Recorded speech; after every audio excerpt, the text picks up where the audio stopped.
There's a place deep in the northern wilderness, hidden beyond marked trails and far from satellite coverage. A valley carved by glaciers, older than memory itself. Locals call it Glacier Valley, but not because of its beauty. They speak of it in hushed tones, as if saying too much might draw its attention, only to vanish without a trace. No footprints, no gear, no final message. This isn't just folklore. These are real case files, journal entries, corrupted radio logs, fragments left behind, whispering of something stranger than death. Some say it's the weather. Others think it's something buried deep in the ice, not just from the world, but sometimes from memory itself. They call it Glacier Valley, though that name never appears on any official map. Not in the brochures, not in the trail guides, not even on the geological surveys. It's a patch of land tucked deep between the ridgelines of a forgotten ice shelf in northern Alaska, just far enough off the grid that no one would stumble into it by accident. But those who go looking for it often don't come back. On satellite images, it looks ordinary. Snow, rock, ice, a typical stretch of glacial terrain. But locals say otherwise. They say the snow there doesn't melt in the summer, not even a little. That animals don't cross into it. And if you leave food near the edge of the valley overnight, it's frozen solid by morning, even when the air outside is above freezing. But the strangest thing about Glacier Valley isn't what it looks like, it's what it does. In 2004, a team of amateur backcountry hikers reported something unusual. After a day of traversing a high ridge, they descended into the basin below and made camp near the valley's mouth. GPS data from their equipment shows them stopping at 5:42 p.m. But when they woke up, their devices all displayed 3:17 p.m. the previous day. They had no idea what happened, and even stranger, one of their team members had a full beard when they entered the valley. In the photos from that morning, it was gone. That incident was dismissed as a GPS malfunction, or maybe just a hoax. But then it happened again and again in 2011. A biologist named Sarah Meeks, studying migratory patterns near the same region, found a small cluster of dead birds. At first, she thought it was a natural die-off, until she realized none of the birds had been scavenged. Their bodies were perfectly preserved, eyes still open, claws curled, as if frozen mid-flight and gently placed on the ground. Weather anomalies are just as common. In one report filed by a private meteorological team in 2013, barometric pressure inside the valley fluctuated so wildly over a 30-minute span that their instruments logged to microbursts, the kind of atmospheric instability you'd expect during a tornado, even though the sky above was crystal clear. The clouds, they said, seemed to avoid the area entirely, barely perceptible, like a massive generator buried deep underground. Only it shifts when you try to pinpoint it. Always behind you, always distant, but always there. By now, Glacier Valley had become something of an urban legend. Online forums debated whether it was real or an elaborate hoax. Reddit threads were filled with blurry photos, strange maps, and theories ranging from electromagnetic fields to time distortions to ancient buried structures. And most of them would have stayed in the realm of speculation, if not for what happened. In 2016, Elias Thorne wasn't a conspiracy theorist. To be a real liminal zone, his words, somewhere north of Mount Crest. He packed light, carried to GoPros, and a high-range drone he planned to use to document the descent. For the first 48 hours, everything went according to plan. His last blog post was dated June 12th. It included a few snapshots: endless white, pale blue skies, the shadow of his figure stretched long across a snowfield. But the final image was something else, a single frame from his drone. No crash, no sign of interference. Just an abrupt end, like someone had turned off the world. Elias was never seen again. No body, no gear, nothing. Only the drone footage remains, and a growing sense that it was just a place on a map that didn't technically exist, and Elias Thorne was just a man looking for the parts of the world most people would rather ignore. He wasn't famous, not in the traditional sense, but within the climbing and expedition subculture. Elias was known as the guy who went where GPS stopped working. His YouTube channel, while modest in subscriber count, had a strange magnetic pull, not because of special effects or high-end gear, but because of his voice. Calm, inquisitive, always just a little amused, like he was in on some secret the rest of us missed. Elias specialized in unclaimed places. He sought out those gray zones between wilderness and myth, no man's land stretches of terrain that governments forgot and nature never truly welcomed. His motto, repeated across dozens of trip logs, was simple: if it's not on the map, that's where I want to be. In the spring of 2016, he announced what would become his final expedition. Departure. Elias stood in front of his battered 4x4 with a grin and snow already settling on his shoulders. "This one's weird," he said. "Locals won't talk about it. No official trails, no weather reports, just a blank spot on the satellite. Perfect." But something felt different.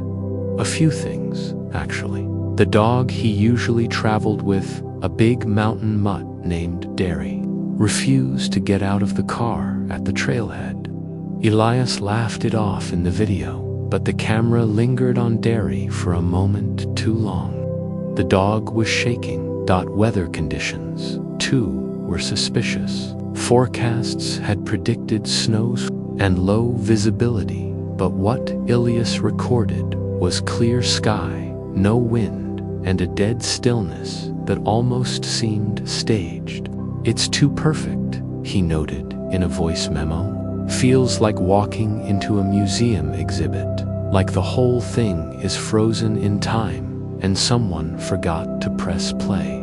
In his handwritten prep notes, later shared by his brother, Elias had scribbled a single phrase repeatedly across the margins: "The snow hums if you sit still long enough." By day 3, the tone of his recordings had shifted. The early enthusiasm had faded into quiet caution. His last full vlog entry was mostly silent footage, slow pans of an endless white horizon, and a single moment where he seems to stare at something off camera for nearly 2 minutes without moving. Then came the final voice clip. "I know how this sounds," he says, the wind barely audible. "But if something happens, it's not an accident." And then silence. No upload after that. No return. Just a timestamp. June 14th, 2016, for 12 p.m. when his channel went dark. His followers assumed he'd simply gone off-grid longer than usual. But his family filed a missing person report 5 days later. What came next? The search, the anomalies, the official silence would only deepen the mystery. But to understand just how strange the search became, we have to look at what the rescuers found and what they didn't when Elias Thorne failed. To check in, no one panicked at first. He was known for vanishing off the radar, sometimes for days. But when a week passed with no new posts, no satellite pings, and no contact with family, his brother made the call. Alaska's search and rescue team officially logged the case on June 19, 2016. By June 21st, they had boots on the ground. Conditions were unusually calm, no snowstorms, no wind. The sky stayed the same hazy gray every day, like the valley was under glass. Several SAR volunteers described the weather as eerily perfect, echoing Elias's last voice note. For a region known for violent shifts in climate, the stillness was unsettling. A dozen men and women scoured the route he was believed to have taken. They found his tire tracks, his discarded food wrappers, even the imprint of a tripod in the snow, but no footprints, not a single one. One drone operator, part of the volunteer effort from a nearby town, later described it like this: "It's like he was there, and then he just wasn't." The stuff he left behind was fresh, undisturbed, but the snow had no tracks leading in or out, not even his. It was ... wrong. They deployed thermal imaging. Nothing. They dug into ice sheets. Still, nothing. And on the third night, something even stranger happened. 3 members of the rescue team, camped near the edge of the inner valley, reported hearing someone calling out, a man's voice, distant, faint. One described it as coming from the northeast, another the opposite direction. The third said it sounded like it was beneath them. They swept the area. They found nothing. They heard it again the following night. This time, the voice was clearer, a single word, wait. But again, no one was there. These weren't the only anomalies. When the SAR team returned to base, one of the data analysts noticed something unusual in their GPS logs. The ground teams had walked more miles than they'd recorded. According to step counters and heart monitors, they'd covered nearly 11 extra miles. Miles that didn't appear on the official path to this day. No one can explain it. The lead investigator on the case, a veteran of over 50 search operations, gave a brief interview a year later. He didn't say much, but when asked if he believed Elias Thorne was still alive out there, he paused for nearly 10 seconds before answering, "I don't think he died. I think something happened to him that we don't understand." Then he retired. Without explanation, only one person flat out refused to join the search. An older man from a nearby settlement, unnamed in reports, but quoted in the initial incident file, told the team, "I don't go past the tree line, not for money, not for family, not even for God." After 8 days, the search was called off. No body, no gear, just that one strange drone clip, now public, where the video freezes mid-flight on a shot of jagged black snow and ends. Elias Thorne became a ghost, another name on the growing list of people who vanished where no map dares to reach. But his disappearance wasn't the end of Glacier Valley's story. It was only the beginning, because just 3 years later, it would happen again in the spring of 2019. 3 geology students from the University of Washington received academic approval to conduct field research near Crester Ridge, the same region where Elias Thorne had vanished 3 years earlier. Their names were Daniel Weaver, Alicia Monroe, and Paul Lenz. All 3 were top of their class, and all 3 were eager to publish original data on glacial erosion patterns in remote subarctic zones. They weren't thrill seekers or conspiracy theorists. Just students, smart, methodical, focused. They set up camp on the edge of a glacial basin, just 14 miles from the unofficial boundary of what internet forums had come to call the Hollow Ice Glacier Valley. The first night was uneventful, cold but clear. The team documented wind readings, drilled ice cores, and logged time-stamped journal entries. They even recorded a short video, joking about how quiet the valley was. Then came the second night. Around 2 a.m., Daniel woke up to what he thought was Alicia humming. But when he sat up in the tent, she was already awake and staring at him. "Do you hear that?" she whispered. It wasn't humming. It was singing, faint, distant, wordless. Dozens of voices, high and low, rising and falling like an ancient chant muffled through layers of snow. Paul described it as a choral whisper, as though the ice itself was vibrating. They stepped outside the tent to listen, but the moment they did, the sound vanished completely. The wind had stopped. Even the air felt thick, dense, like the world was holding its breath. The next morning, they debated packing up, but Daniel insisted they stay one more night, convinced they could capture the sound and submit it as part of their thesis. That night, they set up 2 field recorders facing opposite directions. At 3:11 a.m., Paul Lenz stepped out of the tent alone. He didn't come back. No scream, no sign of struggle, no footprints leading away. Just his sleeping bag half-sipped and the recorder nearest his side, still running.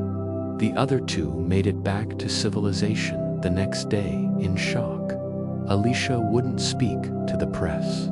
Daniel gave a brief interview, eyes sunken, voice flat, where he said only one thing of substance. It didn't want all of us, just one.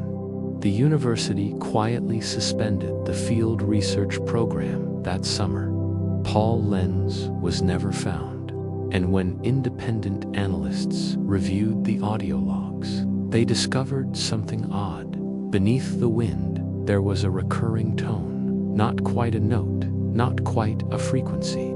It repeated every 22 seconds. The sound was later compared to subglacial acoustic anomalies recorded in Antarctica, but the signature didn't match any known natural formation. A year later, someone posted an anonymous blog titled "The Ice Doesn't Melt Here."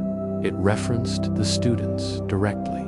It included sketches of shapes beneath the ice, and it ended with one line that echoed Elias Thorne's journal.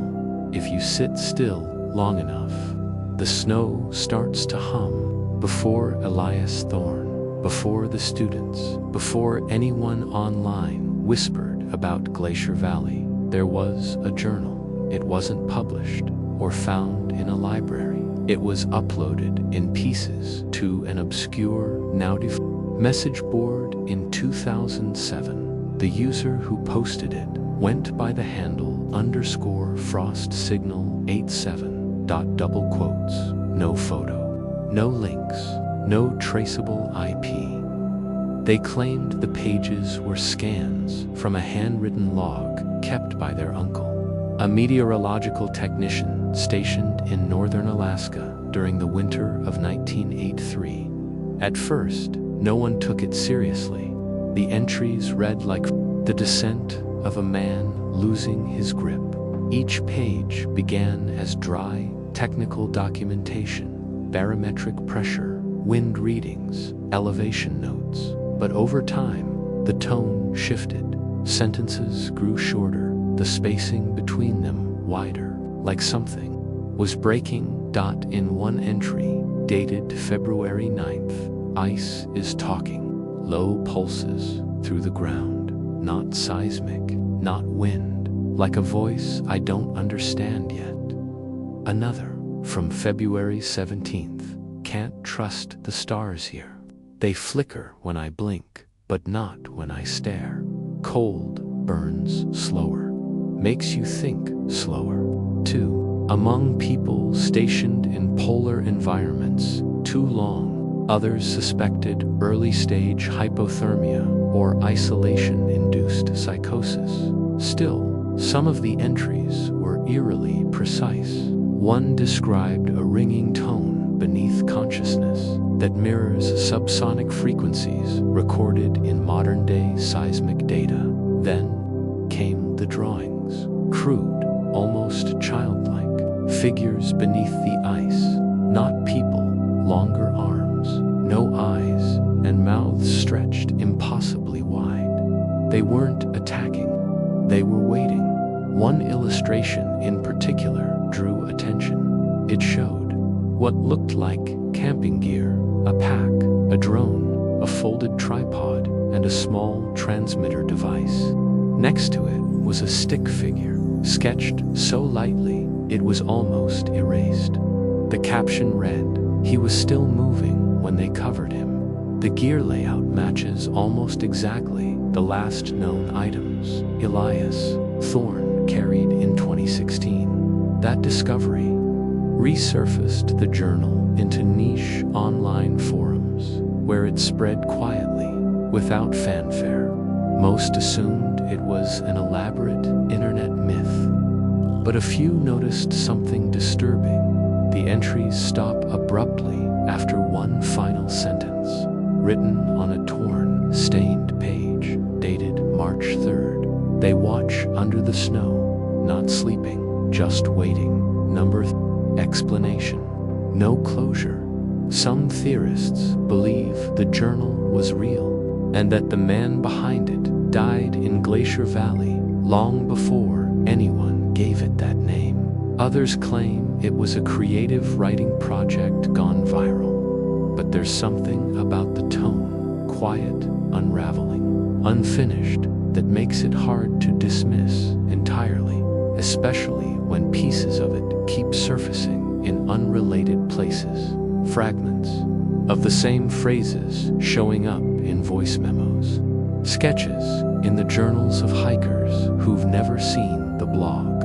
Even the phrase, "the snow hums," found scrawled into the side of a ranger station desk 200 miles away.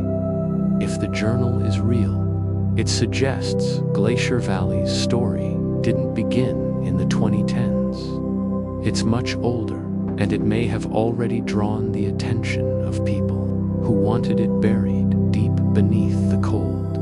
In online archives, rarely visited by casual browsers, there's a document known only by its header. It surfaced on a classified message board in late 2015, posted anonymously, then removed within hours. What remains are a few screenshots and a corrupted PDF, mostly redacted.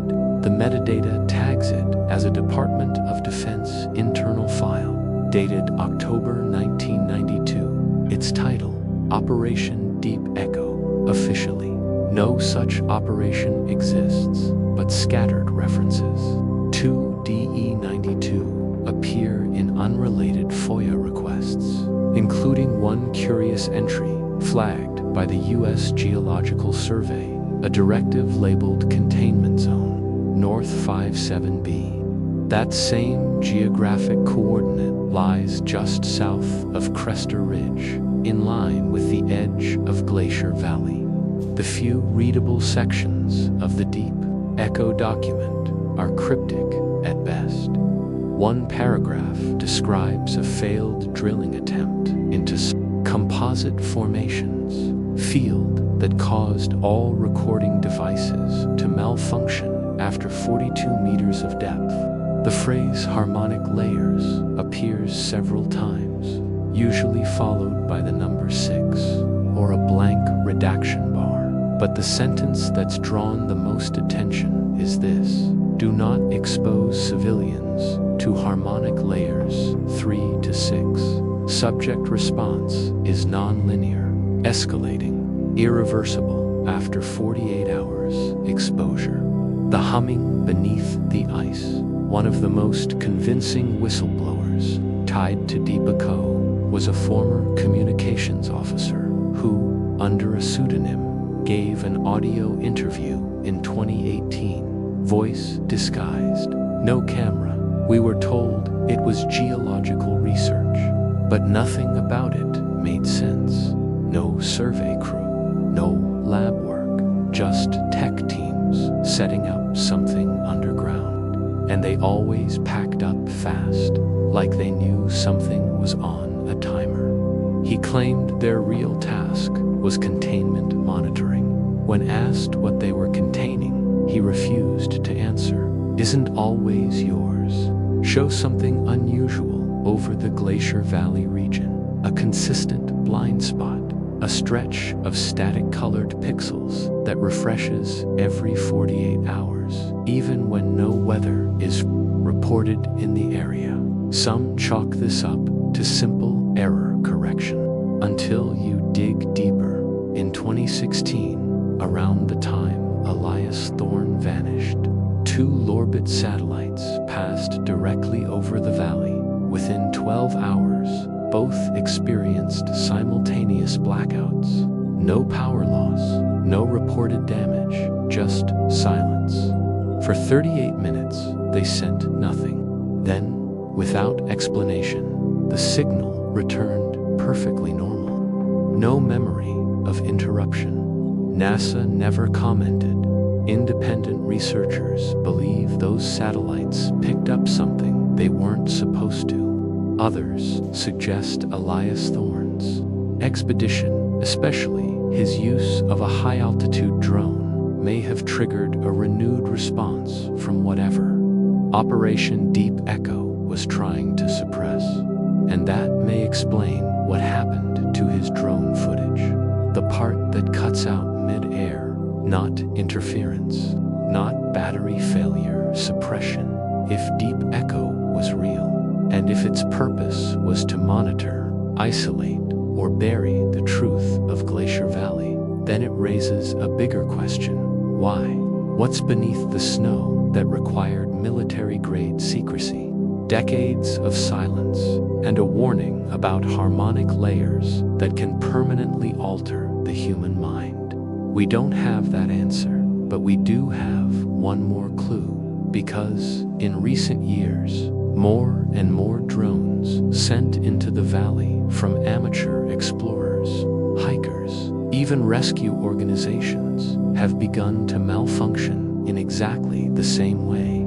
And one of those drones didn't come back at all, but something else did. In early 2022, a mid-tier YouTuber named Mason Hale, known for exploring abandoned cold war era sites, set out on what he called his most ambitious solo series yet. The plan was simple: fly a modified drone over a restricted zone near Glacier Valley, skim the ice shelf perimeter, and return before sundown. He wasn't interested in legends. He wanted dramatic aerial shots. That's all. The drone launched at 2:36 p.m. on March 19. By 2:49, the feed stuttered, then cut entirely. Mason waited 3 hours. No signal, no auto-return, no crash beacon. It was as if the machine had been swallowed mid-air. He scrubbed the footage from the final seconds, but found nothing unusual. Just a flat shot of the horizon, slightly tilted. Though the temperature was below freezing, he assumed it was a hardware failure and moved on until June 2023. Exactly 15 months later, a research station in northern Yukon picked up an unexpected data burst on a dormant frequency. It was tagged as unknown transmission, repeating packet, 76 kilobytes. The signature was old, damaged, but it matched, almost exactly, the model and ID of Mason Hale's missing drone. The footage it carried, nearly 8 minutes long, entirely intact, but not 1 second of it made sense. First, the video opens with a pan over what looks like a frozen cityscape, not man-made, but geometric, towers of ice and crystal jutting from the ground like the ribs of some buried giant. There are no clouds. The sun is fixed in one spot, unmoving, casting long shadows that never shift. At the 4-minute mark, motion appears, figures far off, walking or floating. Their proportions are wrong. Long limbs, heads slightly tilted, no faces, no footprints left in the snow, and beneath it all, the hum, barely audible, a constant frequency under the wind, pulsing every few seconds. Not music, not static, just presence. Like the signal itself was watching back. No timestamps, no GPS tags, not even a file date. The metadata had been wiped, not corrupted, but intentionally erased. Experts brought in to review the video were split.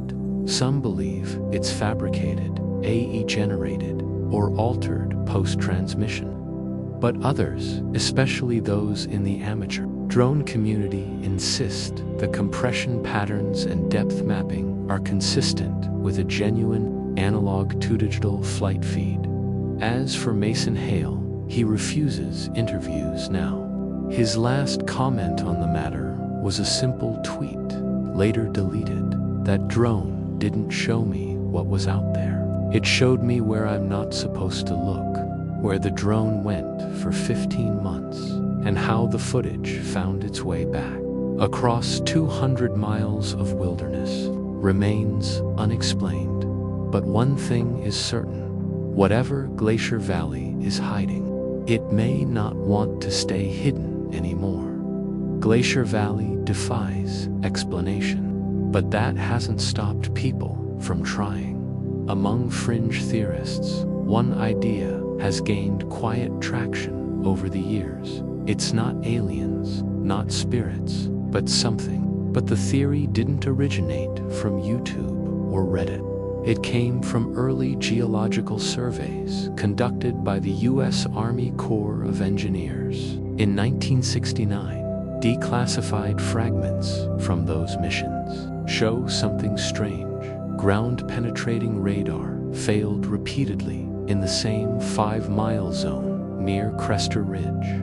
Every time the equipment was calibrated to scan beyond 30 meters, the signal returned blank. Not noise, not rock, just empty data. One file, heavily redacted but partially recovered by open-source archivists, included a handwritten note, no bounce at all. Either we're scanning air or something's absorbing the pulse. This matches what later explorers have described: walking across snow that feels thin, not soft, but hollow, like a drum skin stretched over a cavity. When one geology student dropped a metal spike in 2019, he swore it didn't hit ice, it disappeared into it. The hollow ice hypothesis suggests the entire valley is not solid ground, but a frozen crust, a shell that conceals something cavernous beneath. Not a cave system, not a glacier hollow, something vast, artificial maybe, or worse, alive. Skeptics point to known psychological phenomena. Hypothermia, for example, can cause hallucinations. Glacier fatigue leads to a sense of time distortion. Even infrasound, low-frequency vibrations caused by shifting ice, can trigger unease, nausea, and auditory hallucinations. These are real effects, well documented, but they don't explain the footage, or the disappearances, or why so many GPS logs near Glacier Valley show travelers covering more ground than possible, walking farther than their steps record, hearing voices in all directions, seeing shadows in places where light doesn't bend. One anonymous scientist, writing under the name Borealis Warden, summarized it like this: We think of the valley as a place. What if it's not? What if it's a threshold? Not a location you reach, but a boundary you cross. Some believe Elias Thorne didn't die. He crossed that boundary. He followed the humming too far. And what he found on the other side, if he's even still alive, is not something we were meant to understand. Maybe that's why the footage from Mason Hale's drone came back so distorted. Maybe that's why the journal from 1983 ended with their waiting. The hollow ice theory doesn't try to scare. It explains the silence. Because if what lies beneath Glacier Valley is truly hollow, not empty, but open, then every step taken across that snow isn't just walking, it's trespassing. There's a kind of silence that only snow can hold. It absorbs everything, breath, footsteps, even sound itself, until you're left alone with the thudding of your own heart. That's the silence Glacier Valley offers, but not just in the air, in the memory of the place. Because while the valley doesn't appear on tourist maps, it does leave traces, tiny distortions in satellite weather data, a shallow dip in barometric pressure no one can explain, patterns that repeat once a year precisely and then vanish again. You can't drive to it. There are no trails, no markers, no signposts, but it shows up where it wants to, in fragments, in redacted documents, in missing drone logs, in the way some hikers lose time without realizing it, and maybe in the way you feel now, that small chill down the back of your neck, that curiosity that doesn't quite leave, even when the video ends. Because some places don't just exist, they observe. Glacier Valley has no eyes, but it remembers every name, every step, every voice that was called into the wind and never came back. Elias Thorne, Paul Lenz, the unnamed technician from 1983, hikers with no last photographs, drones that vanish and return with footage that shouldn't exist, audio that layers itself beneath the wind, never louder than a whisper, but always there if you listen long enough. And through it all, one idea remains constant, not that the valley is haunted, but that it's waiting for the right sound, the right vibration, the right person to stand still in the right spot and sink through, not violently, not with screaming, just a gentle falling, like snow melting beneath your boots, slow, inevitable, silent. They say the snow hums when no one's listening, that if you stay quiet long enough, it begins to answer. So, if you ever find yourself walking north of Crester Ridge and the wind suddenly stops, don't wait, don't look back, and above all, don't stand still. Because the valley does not forget, it remembers. And some memories are still alive, frozen perhaps, but not dead, not yet.